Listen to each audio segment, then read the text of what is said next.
Welcome to another 3-minute or slightly longer tutorial today. Today I thought I'd go through how I manually blend exposures using luminosity masks. So with the images involved, these were all taken with manual bracketing at Gunya Dunes and Coffin Bay National Park recently. So this is the equivalent of a 0 EV exposure. This image is probably about -1 EV, and this one +2 EV. So if you work on the most balanced exposure out of the lot, which would be the 0 EV exposure, and from this image use Tony Kuiper's luminosity masks. I won't actually go through how to use them, but you generate a whole bunch of masks with varying degrees of brightness of the image, as you can see down here. Okay. So what I usually do next is I take the brightest image, select the whole image, copy it. It's taking a while.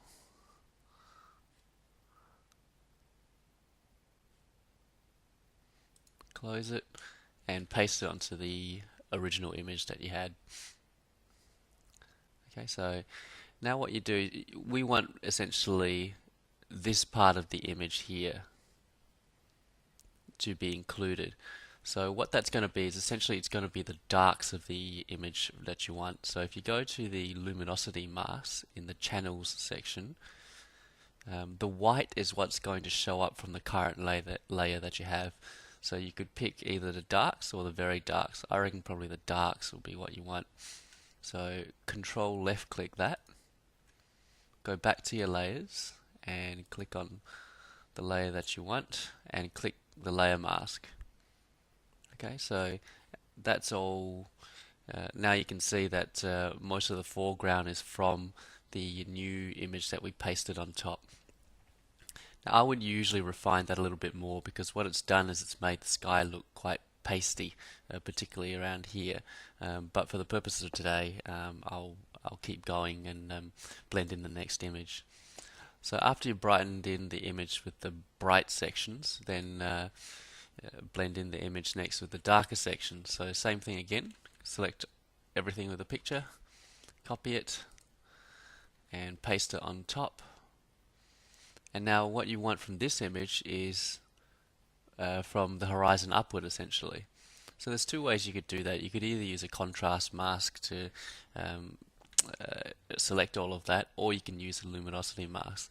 Now if we go back to the channels, the luminosity mask, what's mostly bright in the sky, it's probably the very brights that you want, isn't it?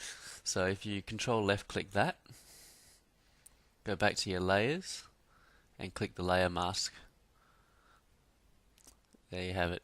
Okay, so now the whole image is looking very flat, and you would go ahead and refine each of these masks. Now I would probably want the sky looking all fairly dark, so just as an example of how you would refine the mask, get the brush tool out with B, at a fairly low opacity, which is say 25 and 25%, reasonably large brush, and you'd want most of the sky to be from the dark image. If you ever wanted to look and see what the image looks like without the layer mask, just shift left click on the layer mask and it visualizes with and without. Okay, so I'm just going to roughly mask in the effect from this dark layer.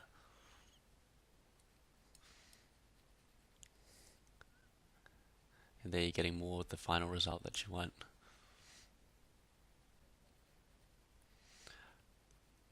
And that's basically it for how I get the initial blend of the image. Now if I flatten this for argument's sake and show you the histogram of this image with the levels, you can see that it's what I call the mid-tone hump of death.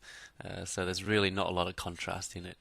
So once you have this final blend, it's then a good starting point to then resume your usual workflow for processing an image. And that will be for another day. So thank you once again for listening. Until next time.